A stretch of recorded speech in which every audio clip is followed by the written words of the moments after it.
नमस्कार मित्रों, मैं डॉक्टर राजकुमार हिंदी नवजीवन चैनल में आप लोगों का स्वागत करता हूं। मेरे प्यारे विद्यार्थियों, आशा है कि आप लोग सहायक आचार्य की परीक्षा बहुत अच्छे से दिए होंगे। भला कि पाठ्यक्रम के अनुसार प्रश्न पत्र नहीं बने थे, लेकिन फिर भी आशा है कि आप लोग अच्छे पेपर दिए होंगे। आइए आज इसकी उत्तरमाला का हम लोग चर्चा करते हैं। तो देखिए, सबसे पहला जो क्वेश्चन है वह है कि देवनागरी लिपि में अधिकतः कौन सी लिपि है? प्रतीकात्मक, चित्रात्मक और वर्णनात्मक। वर्णात्मक, वर्णनात्मक। देखिएगा, वर्णात्मक और वर्णनात्मक दो शब्द हैं, तो इसमें जो सही उत्तर है वह है वर्णात्मक। सी उत्तर सही कर लीजिए। ठीक है, आगे बढ़ते हैं।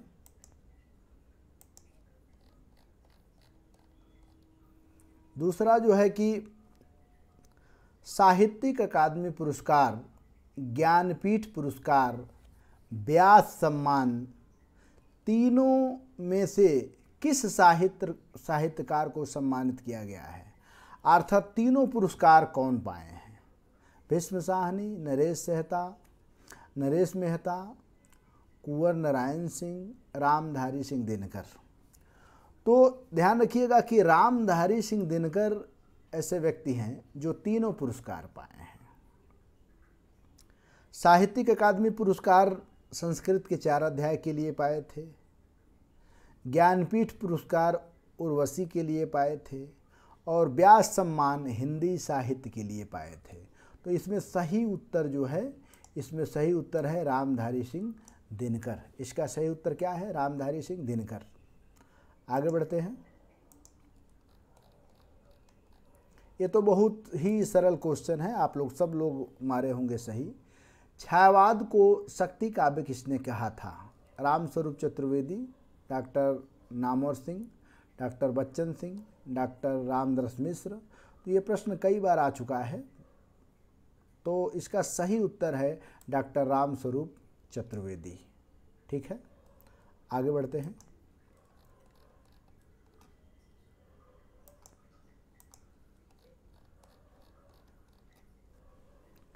ये बहुत बढ़िया क्वेश्चन है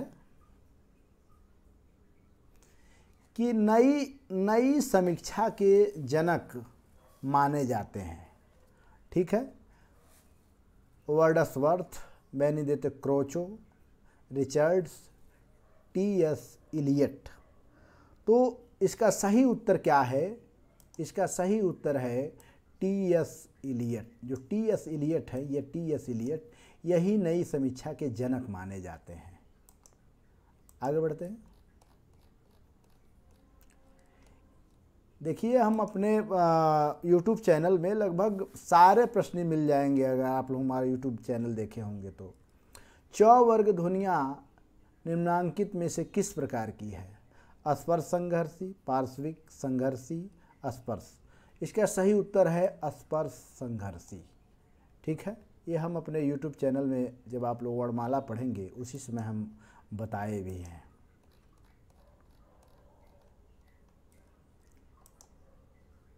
भक्ति आंदोलन ईसाई प्रभाव का परिणाम है। ध्यान रखिएगा, भक्ति आंदोलन ईसाई प्रभाव का परिणाम है। उक्त मत किस लेखक का है? Shyam Sundar Das, Hazari Prasad Dwivedi, George Abraham Grierson, Ramchandra Shukla. तो आप लोग ध्यान देना चाहिए, बस कॉमन सेंस है कि चूंकि ईसाई धर्म अंग्रेजों की देन है और यहाँ पे अंग्रेजी अगर लेखक कोई है तो एक है, वह है जॉर्ज गियर्सन। तो ये सही उत्तर है। जो भक्ति आंदोलन का कारण मानते हैं, परिणाम मानते हैं, गियर्सन मानते हैं कि ईसाई धर्म का प्रभाव इस पर बहुत ज़्यादा है। तो सही उत्तर सी होगा। आगे बढ़ते हैं। ये भी बड़ा प्रसिद्ध है कि देहाती दुनिया, ठीक है, देहाती दुनिया के लेखक हैं। देहाती दुनिया उपन्यास है, बड़ा प्रसिद्ध उपन्यास है ये भी। इसके लेखक पूछा है किशोरीलाल गोस्वामी, शिव पूजन सहाय, लाला श्रीनिवास दास, देवकी नंदन खत्री। तो कई बार ये भी पूछ चुका है। इसका सही उत्तर है शिव पूजन सहाय। शिव पूजन सहाय इसके सही जवाब में आएंगे। आगे बढ़ते हैं। ये भी बहुत बढ़िया प्रश्न है। लोजाइनस की कृति कौन सी है? जो लोजाइनस उदात्तवाद का जो सिद्धांत दिया था उसकी कृति कौन सी है? पोएटिक्स, रिपब्लिक, पेरुइप्सिस, सिम्पोजियम। तो इसका सही उत्तर होगा पेरुइप्सिस। ठीक है, इसी में यह उदात्तवाद का सिद्धांत दिया था। ठीक है, तो सही उत्तर यह है, सी उत्तर सही है, पेरुइप्सिस। सही उत्तर क्या है? पेरुइप्सिस। आगे बढ़ते हैं। ये तो लगभग सब लोग सही किए होंगे। गोस्वामी तुलसीदास की स्वांत सुखाय रचना वस्तुतः परांत सुखाय से प्रेरित है, किस आलोचक की मान्यता है? आचार्य हजारी प्रसाद द्विवेदी, पंडित विद्यानिवास मिश्र, आचार्य विश्वनाथ प्रसाद मिश्र, रामचंद्र शुक्ल। तो आशा है कि आप लोग रामचंद्र शुक्ल को लगाए होंगे और यही उत्तर सही भी होगा। ठीक है, यही उत्तर सही है क्योंकि रामचंद्र शुक्ल गोस्वामी तुलसीदास को ही केंद्र मानकर सारे आलोचना करते हैं एक तरह से भक्ति काल का। तो सही उत्तर यही होगा। आगे बढ़ते हैं। ये बड़ा बढ़िया प्रश्न है, चूँकि ये बहुत अच्छा ही प्रश्न है कि ब्रज भाषा, ठीक है, ब्रज भाषा व्याकरण के लेखक हैं हरदेव बाहरी, धीरेन्द्र वर्मा, भोलानाथ तिवारी, बाबूराम सक्सेना। तो अधिकांश लोग बाबूराम सक्सेना को मार दिए हैं, लेकिन इसका सही उत्तर है धीरेन्द्र वर्मा। ये धीरेन्द्र वर्मा की किताब है। ठीक है, ब्रज भाषा व्याकरण धीरेन्द्र वर्मा की किताब है।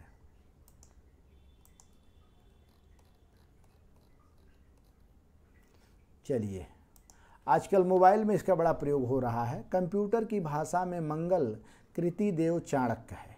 ठीक है, फॉन्ट है, यान है, ग्रह है, देवता है। तो जो मंगल है, जो मोबाइल में हम लोग टाइप करते हैं, एक तरह का वो फॉन्ट है। इसका सही उत्तर क्या है? फॉन्ट। आगे बढ़ते हैं। ये भी बहुत बढ़िया क्वेश्चन है। गद्य के क्षेत्र में भारतेंदु हरिश्चंद्र का ध्यान सर्वप्रथम किस विधा पर गया? कहानी, नाटक, उपन्यास, निबंध। तो आप लोग शायद अच्छे से पढ़े होंगे रामचंद्र शुक्ल, तो उसमें लिखा है कि गद्य की शुरुआत ही नाटक से होती है। असल सही उत्तर इसका नाटक होगा। ठीक है, आगे बढ़ते हैं।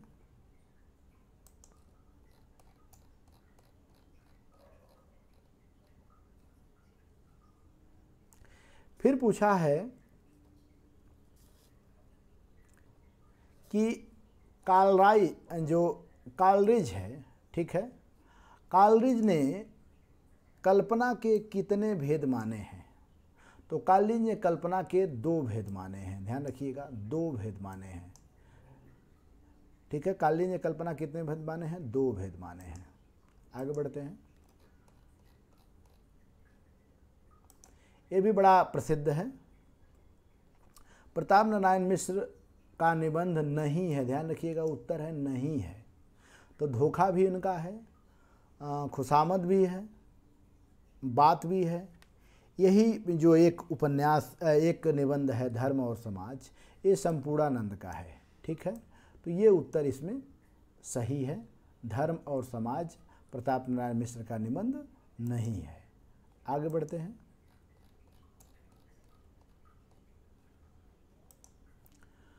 भारत की आरती कविता, बहुत बढ़िया कविता है ये, भारत की आरती कविता। ठीक है, किसकी रचना है? भवानी प्रसाद मिश्र, मैथिली शरण गुप्त, जयशंकर प्रसाद, शमशेर बहादुर सिंह। जल्दी बताइए किसकी रचना है? तो ये है शमशेर बहादुर सिंह की। ठीक है, शमशेर बहादुर सिंह की रचना है भारत की आरती। आगे बढ़ते हैं।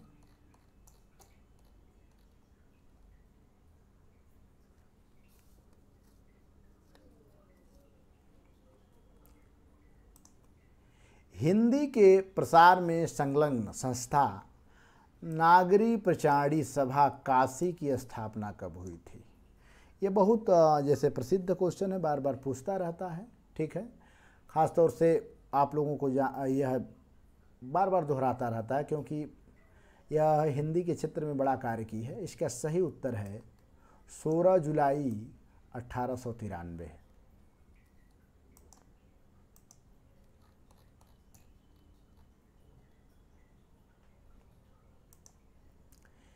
हिंदी एकदम संस्कृत की चेरी नहीं है, निम्नलिखित, इसीलिए उस पर हर समय संस्कृत के व्याकरण को लादने की कोशिश नहीं करनी चाहिए। यह किसका कथन है?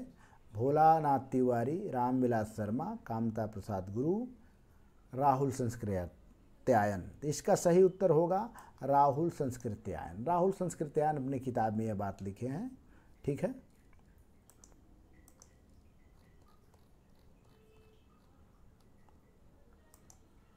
उसके बाद अवधि काव्य कृति चकलस के रचनाकार हैं। ठीक है, अब देखिए क्या मैं इसका जैसे क्या बोलते हैं जैसे मान रहे हैं, ये मूल रूप से रचना अमृतलाल नागर की एक हास्य व्यंग रचना है, लेकिन बलभद्र प्रसाद दीक्षित भी इस तरह की एक रचना लिखे हैं, तो हो सकता है कि आयोग इसी को माने। इसका सही उत्तर होगा बलभद्र प्रसाद दीक्षित पडीस, क्योंकि चकलस को पडीस भी कहा जाता है, इसलिए इसका सही उत्तर होगा यही।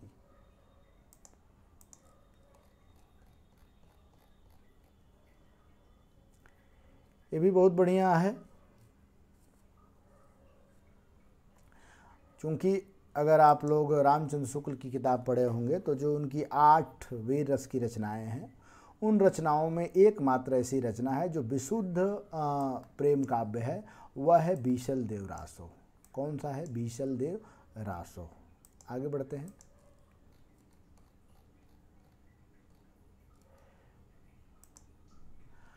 आचार्य भरत मुनि ने अपने नाट्य शास्त्र में काव्यबंध शोभा बढ़ाने के कितने लक्षणों का वर्णन किया है? ये क्वेश्चन ही सही है। इसका मूल रूप से संचारी भाव कहना चाहिए, लेकिन आप लोग लिखे होंगे तो संचारी भाव 33 होता है, उसी के आधार पर इसको 33 मार दीजिए। ये सही क्वेश्चन 33 है। ठीक है, आगे बढ़ते हैं। ये भी बहुत अच्छी रचना है।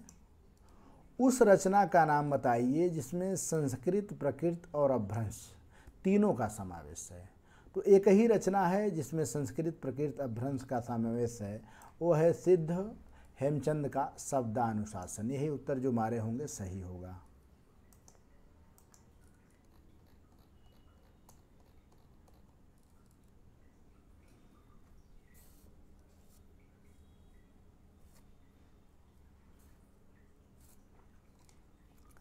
महावीर प्रसाद द्विवेदी युग के निबंधकार हैं। बताइए, असिस्टेंट प्रोफेसर की परीक्षा हो रही है, ऐसे ऐसे प्रश्न पूछ रहे हैं, तो इसका सही उत्तर क्या है? ठीक है, यह है जो है कि पदम सिंह शर्मा है। तुलनात्मक, चूँकि ये आलोचना तुलनात्मक ये कई चीज़ किए हैं पदम सिंह शर्मा, इसीलिए प्रसिद्ध है। पदम सिंह शर्मा इसका सही उत्तर है कि निबंधकार हैं पदम सिंह शर्मा।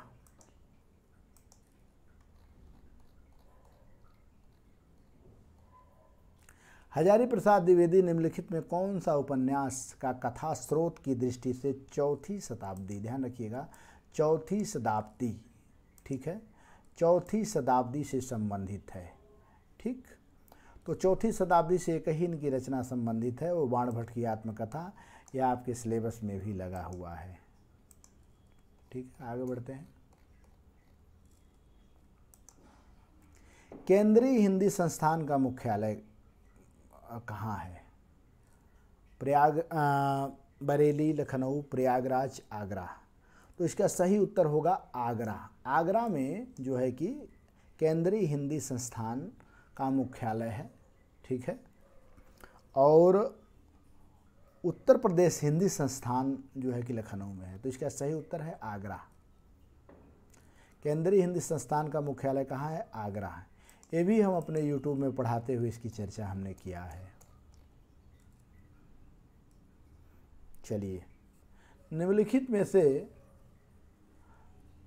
कौन बघेली बोली का क्षेत्र है? तो ध्यान रखिएगा, बघेली बोली का क्षेत्र मध्य प्रदेश के आसपास में बघेली बोली का ज़्यादा चर्चा होती है। तो अगर शहडोल की चर्चा करेंगे तो मध्य प्रदेश के आसपास में नहीं है, बिलासपुर छत्तीसगढ़ में पड़ेगा, होशंगाबाद भी नहीं पड़ेगा। तो इसका सही उत्तर जो है कि सागर होगा, क्योंकि सागर यूनिवर्सिटी भी मध्य प्रदेश में है और उसी सागर के आधार पर ये जैसे ये प्रश्न डाल दिया गया है। तो इसका सही उत्तर है सागर। बघेली बोली का क्षेत्र कहाँ है? सागर। फिर उसके बाद ये भी बहुत बढ़िया प्रश्न है कि यूरोप में बिहारी सतसई के समकक्ष कोई रचनाएं नहीं है। हालांकि जब यूरोप नाम ले लिया तो आप लोगों को ध्यान रखना चाहिए कि रामचंद्र शुक्ल नहीं हो सकते। इसका सही उत्तर गियर्सन होगा, क्योंकि यूरोप की जब बातें आएगी, ईसाई धर्म की जब बातें आएगी तो गियर्सन कहेंगे। और ये जब हम बिहारी को पढ़ा रहे होंगे तो उसमें देखिएगा, इसमें हमने कई बार फोकस भी किया है। ठीक है, तो इसका सही उत्तर है गियर्सन।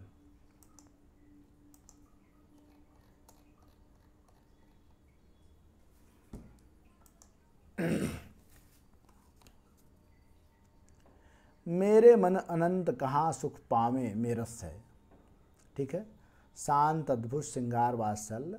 तो यहाँ पे जो चूँकि यह भक्ति का प्रभाव है, ठीक है, ये सही उसका उत्तर होगा शांत रस।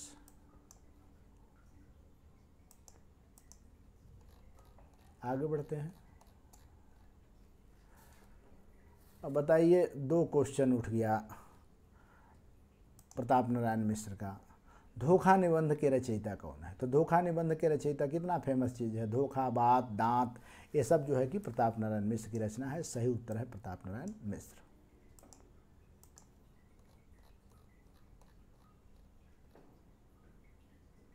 फिर प्रश्न पूछ रहा है कि हिंदुस्तानी एकेडमी प्रयागराज द्वारा प्रदान किए जाने वाला गुरु गोरक्षनाथ पुरस्कार किसको दिया गया है? तो ये दिया गया है प्रोफेसर त्रिभुवननाथ शुक्ल को। किसको? प्रोफेसर त्रिभुवननाथ शुक्ल को जो है कि 2021 का गुरु गोरक्षनाथ पुरस्कार दिया गया है। ये हिंदुस्तानी एकेडमी प्रयागराज में है, इलाहाबाद में है, और वहीं से पुरस्कार मिलता है। ठीक है, गुरु गोरक्षनाथ पुरस्कार 2021 में प्रोफेसर त्रिभुवननाथ शुक्ल पाए हैं।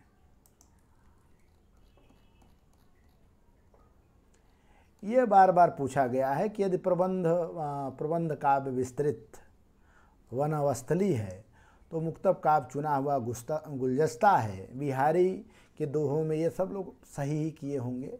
इसका सही उत्तर है रामचंद्र शुक्ल। रामचंद्र शुक्ल कहते हैं। रामचंद्र शुक्ल अपने मानकों से पीछे हट जाते हैं। कभी प्रबंध काव्य को अच्छा मानते हैं, कभी जब बिहारी की बात आती है तो वहाँ प्रबंध काव्य को विस्तृत वनस्थली कह दिए, मुक्तब काव्य को चुना हुआ गुलदस्ता कह दिए। बार बार बड़ा प्रसिद्ध है, रामचंद्र शुक्ल का कथन है।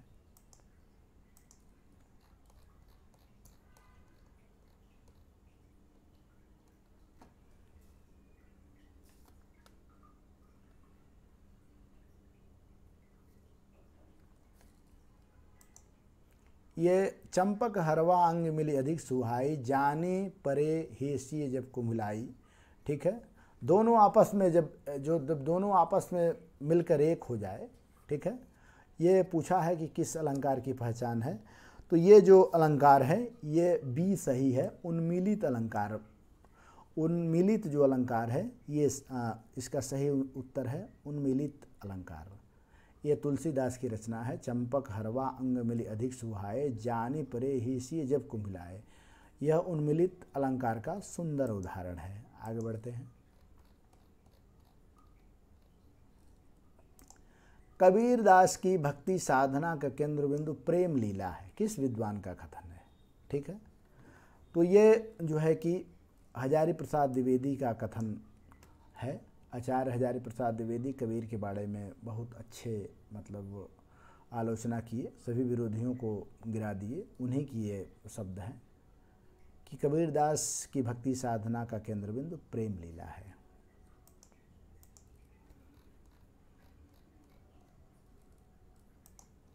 शिव शंभू के चिट्ठे किस वायसराय को संबोधित करके लिखे गए हैं? तो सही उत्तर है लॉर्ड कर्जन को संबोधित करके लिखे गए हैं। लॉर्ड कर्जन को संबोधित करते हुए यह शिव शंभू का चिट्ठा लिखा गया है। आगे बढ़ते हैं।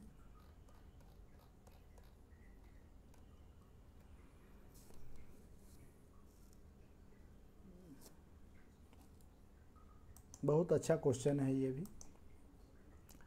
उत्तर प्रदेश हिंदी संस्थान का सबसे बड़ा साहित्यिक पुरस्कार, तो सबसे बड़ा साहित्यिक पुरस्कार होता है भारत भारती पुरस्कार।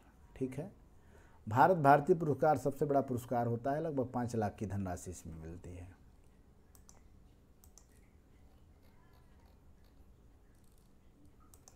चलिए, यूनिकोड क्या है? तो यूनिकोड एक प्रकार का टाइपिंग का प्रकार है। यूनिकोड ध्यान रखिएगा, टाइपिंग का प्रकार है।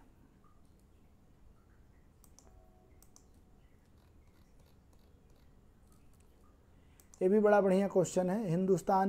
हिंदुस्तानी अकादमी प्रयागराज की स्थापना कब हुई थी? तो ये हुई थी 1927 में। कब हुई थी? 1927 में हुई थी हिंदुस्तानी प्रयागराज की स्थापना।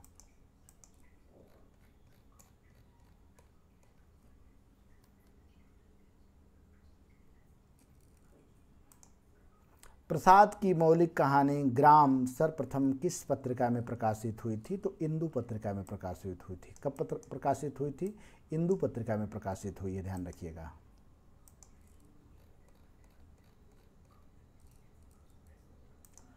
भरत मुनि ने कितने रस माने हैं? तो भरत मुनि मात्र 8 रसों की चर्चा किए हैं। ठीक है, भरत मुनि कितने रसों की चर्चा किए हैं? 8 रसों की चर्चा किए हैं भरत मुनि।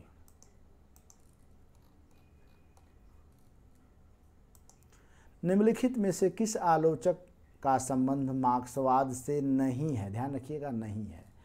तो रमेश कुंतल मेघ भी हैं, रांघे राघव भी है, प्रकाश चंद्र गुप्त भी हैं। केवल ये रामस्वरूप चतुर्वेदी का संबंध इससे नहीं है, ये मार्क्सवादी आलोचक के अंतर्गत नहीं आते हैं।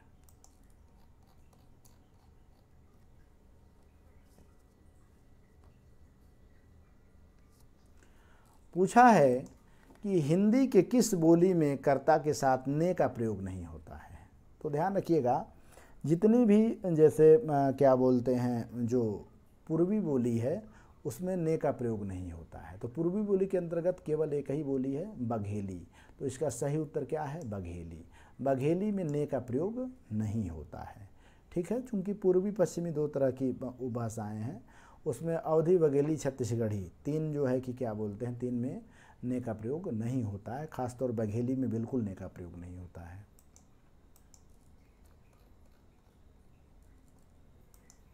बहुत बढ़िया क्वेश्चन है। गवेषणा पत्रिका किस संस्थान द्वारा ये प्रकाशित कराया जाता है? गवेषणा पत्रिका, ध्यान रखिएगा। तो गवेषणा पत्रिका जो है कि केंद्रीय हिंदी संस्थान आगरा द्वारा प्रकाशित होता है। केंद्रीय हिंदी संस्थान आगरा द्वारा, ये राष्ट्रीय पत्रिका है और ये आगरा से प्रकाशित होता है। वही केंद्रीय हिंदी संस्थान, अभी मुख्यालय पूछा था आगरा, यहाँ पे भी प्रश्न पूछ दिया। बताइए, इस तरह का तो प्रश्न बना है।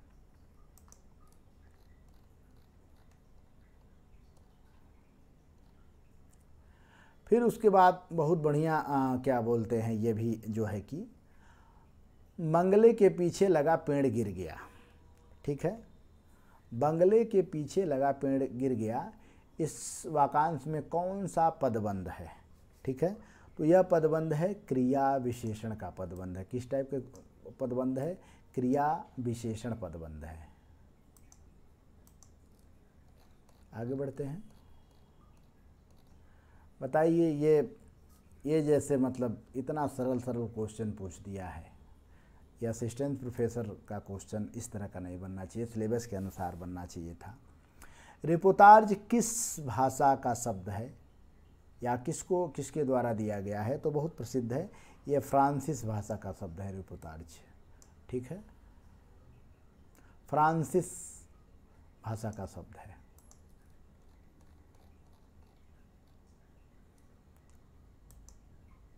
विस्तृत नभ का कोई कोना, मेरा न कभी अपना होना।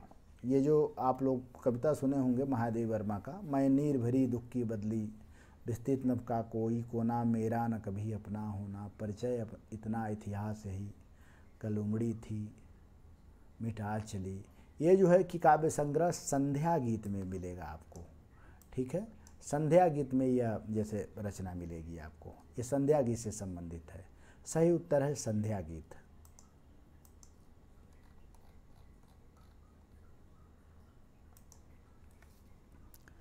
संत साहित्य संदर्भ कोश के रचनाकार हैं विश्वनाथ प्रसाद मिश्र, कृष्ण बिहारी मिश्र, रमेश चंद्र मिश्र, विद्यानिवास मिश्र। उसका सही उत्तर है रमेश चंद्र मिश्र। रमेश चंद्र मिश्र जो है कि संत साहित्य संदर्भ कोश लिखे हैं, ठीक है। गोरखपुर से इनका संबंध है और आशा है कि गोरखपुर से ही पेपर भी ये बना है।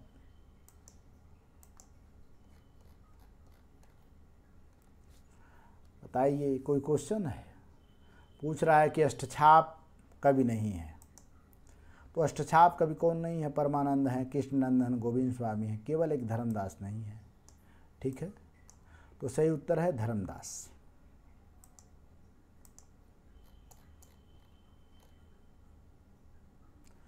फिर पूछा है निम्नलिखित में से किस लिपि का विकास देवनागरी लिपि से नहीं हुआ है? ध्यान रखिएगा, नहीं हुआ है। गुजराती का हुआ है, शारदा लिपि का हुआ है, कैथी लिपि से का भी हुआ है, क्योंकि कैथी लिपि के अंतर्गत ही भोजपुरी आती है। इसमें एक ही उत्तर है बंगला लिपि। बंगला लिपि का जो है कि देवनागरी लिपि से विकास नहीं हुआ है, ठीक है। ये बड़ा प्रसिद्ध है, ठीक है। क्या बोलते हैं, जो मैथिली कोकिल हैं उनकी ये है। दिसिल बवना सब जन मिठा, मतलब जो मातृभाषा होती है सब जगह से मीठी होती है। और ये अवहठ भाषा में ये जैसे मतलब भाषा का प्रयोग किया गया है। और ये उनका मैथिली कोकिल के नाम से जो प्रसिद्ध कवि हैं आदिकाल के, उनकी रचना है।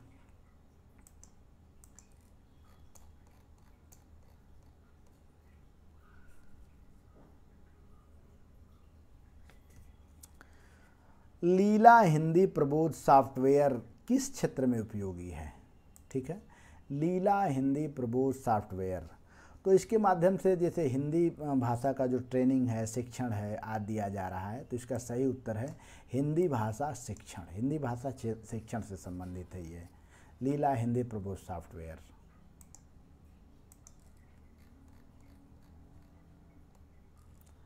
फिर उसके बाद प्रश्न है भारतीय प्राचीन लिपिमाला। भारतीय प्राचीन लिपिमाला के रचनाकार कौन है? सुनीति कुमार चटर्जी, गौरी शंकर हीराचंद ओझा, किशोरीदास वाजपेयी, कामता प्रसाद गुरु। तो इसका सही उत्तर है बी, गौरी शंकर हीराचंद ओझा। इसका सही उत्तर है।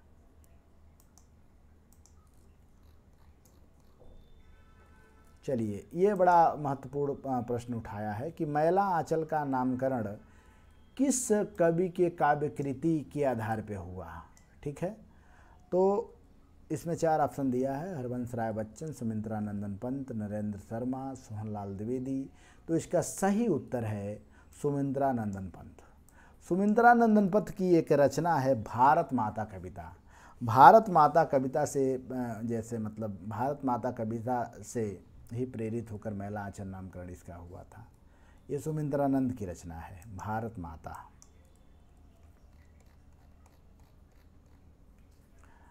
राम सतसई, ठीक है, राम सतसई किस परंपरा का ग्रंथ है? श्रृंगार परंपरा, काव्य शास्त्री परंपरा, निर्गुण भक्ति परंपरा, राम भक्ति परंपरा। तो ये काव्य शास्त्री परंपरा का ग्रंथ है, ठीक है, काव्य शास्त्री परंपरा का ग्रंथ है राम सतसई। ठीक है, आगे बढ़ते हैं।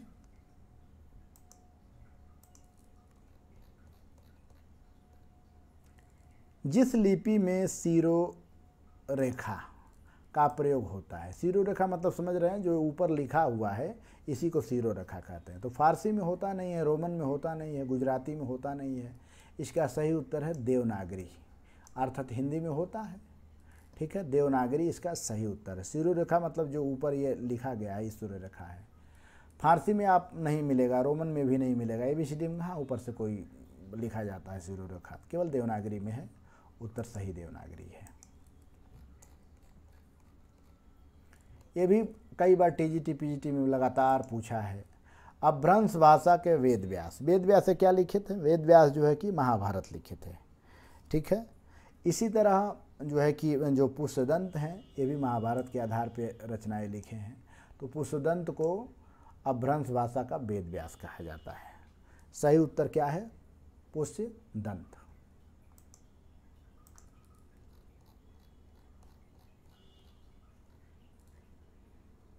चलिए, ये बड़ा फालतू क्वेश्चन मतलब ये उठाया गया है, मतलब बनाने वाले भी अजीब प्रोफेसर होंगे जो बनाए होंगे। इस तरह का प्रश्न नहीं बनना चाहिए था। वाणी साहित्य का इतिहास किसकी कृति है? नरेश मिश्र, परमानंद श्रीवास्तव, रमेश चंद्र मिश्र, रमेश चंद्र शाह। तो संभवतः आशा है कि ये नरेश मिश्र की रचना होनी चाहिए, नरेश मिश्र की, ठीक है। पंडित नरेश मिश्र की रचना होनी चाहिए, ये संभावना है। ये हम इसको क्लियर नहीं बता रहे हैं, नरेश मिश्र की रचना होनी चाहिए। चलिए, वर्ष 2021 में साहित्यिक अकादमी पुरस्कार, 22 में आप लोग पेपर भरे थे और 21 का पूछा है, एक साल पहले का। तो जो क्या बोलते हैं 21 में साहित्यिक अकादमी पुरस्कार दिया गया था, ठीक है। तो ये थे दया प्रकाश सिन्हा। दया प्रकाश सिन्हा का एक जो है कि क्या बोलते हैं कृति थी सम्राट अशोक। सम्राट अशोक की चर्चा लेकर बड़े प्रसिद्ध हुए थे दया प्रकाश सिन्हा। उसी की कृति पर इनको साहित्यिक अकादमी पुरस्कार मिला था 2021 में।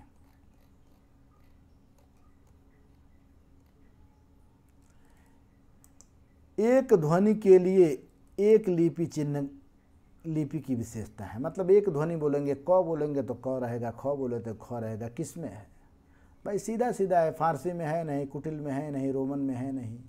एक ही उत्तर है देवनागरी, ठीक है। देवनागरी इसका सही उत्तर है।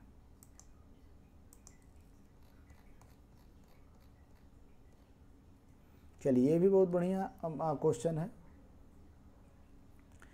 कि आचार्य रामचंद्र शुक्ल समीक्षा का सैद्धांतिक आधार क्या है? तो कल्पनावाद अनुभूति है नहीं, सिद्धांतवाद भी नहीं है, अव्यंजनावाद भी नहीं है, भारतीय रसवाद। इसका सही उत्तर क्या है? भारतीय जो रसवाद है यह रामचंद्र शुक्ल के समीक्षा का सैद्धांतिक आधार है।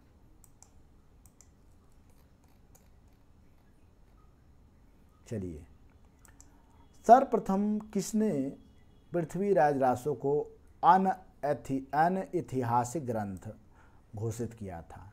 तो इसका नाम है डॉक्टर बूलर। डॉक्टर बूलर सबसे पहले कहता है कि मतलब ये जो है कि अनऐतिहासिक ग्रंथ है। बाकी ये तो अर्ध ऐतिहासिक मान रहा है, जेम्स टॉड ओरिजिनल मान रहा है, गियर्सियन भी। ये डॉक्टर बूलर होगा।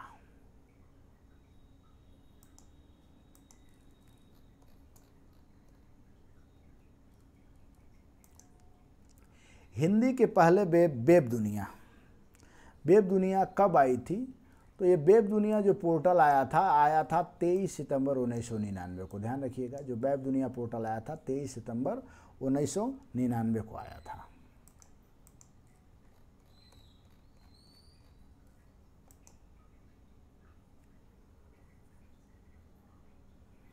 अवधि का विकास किस अपभ्रंश से हुआ है?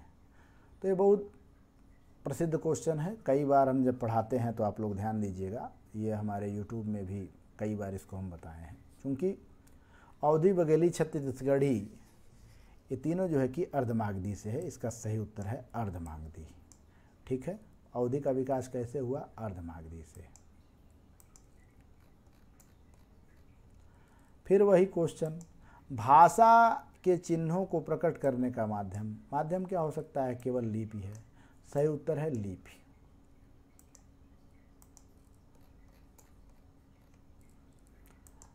दक्षिण भारत प्रचार सभा की स्थापना। ये दक्षिण भारत प्रचार सभा की स्थापना कब हुई? ये गांधी जी के समय में हुआ था मद्रास में, और ये हुआ था 1918 में, ठीक है। सही उत्तर क्या है? 1918।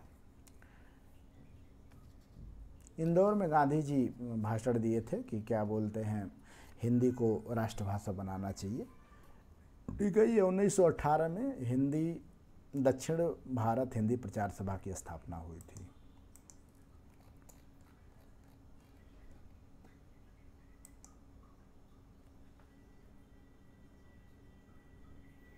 ये बड़ा बढ़िया प्रश्न है। आजकल जो है कि प्रासंगिक को देखते हुए बताया गया है। स्त्री जब तक ससुराल की है तभी तक मायके की है। यानी जो स्त्री ससुराल में सम्मान पाती है वही मायके में भी सम्मान पाती है। ससुराल से टूटी, अगर ससुराल से मान लो बिखर गई तो अपने आप ही टूट जाती है। ठीक है। और ये जो रचना है जिसमें से लिया गया है, जैनेंद्र की एक उपन्यास है त्यागपत्र, उस रचना से लिया गया है। जैनेंद्र का उपन्यास है त्यागपत्र, उसी में यह शब्द जैसे मिला है। ठीक है। तो सही उत्तर है जैनेंद्र।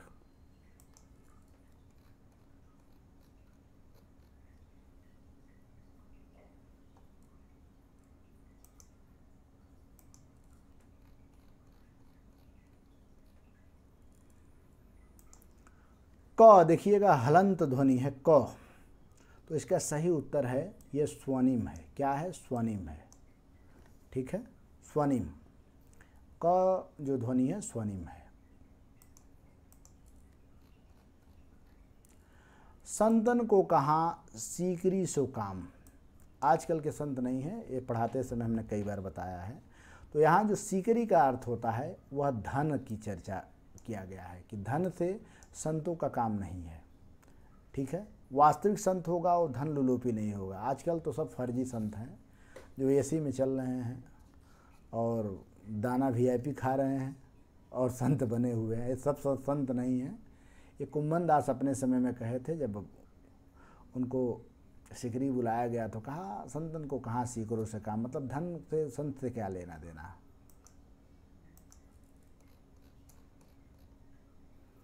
ये बहुत बढ़िया क्वेश्चन है। ठीक है। भारतेंदु हरिश्चंद्र बलिया व्याख्यान वर्ष, जिसमें लिखते हैं कि हिंदी नई चाल ढली है, ये 1873 में बलिया में भाषण दिए थे। ठीक है। उसी बलिया का आधार पर इनकी रचना भी आई थी, भारतोन्नति कैसे हो सकती है। वहीं का मतलब ये बोला गया था। 1873 में ये बोले थे बलिया में अपना भाषण में। बिंब का अनिवार्य तत्व है। ठीक है। कल्पना, बोध, ऐन्द्रियता बिंब का अनिवार्य तत्व है। तो उसमें एक ऑप्शन बस सही है, ऐन्द्रियता। तो ऐन्द्रियता बिंब का अनिवार्य तत्व है। कल्पना भी बिंब का अनिवार्य तत्व है। ठीक है। लेकिन केवल यहाँ ये दिया है ऐन्द्रियता, इसीलिए सही है। यूनिकोड का विस्तारित रूप क्या है? यूनिकोड का जो विस्तारित रूप है मतलब एकदम सार्वजनिक हो। ठीक है। ये सही मायने में उसका उत्तर होगा यूनिवर्सल कोड, मतलब एक ही कोड सबके लिए हो विस्तारित रूप में।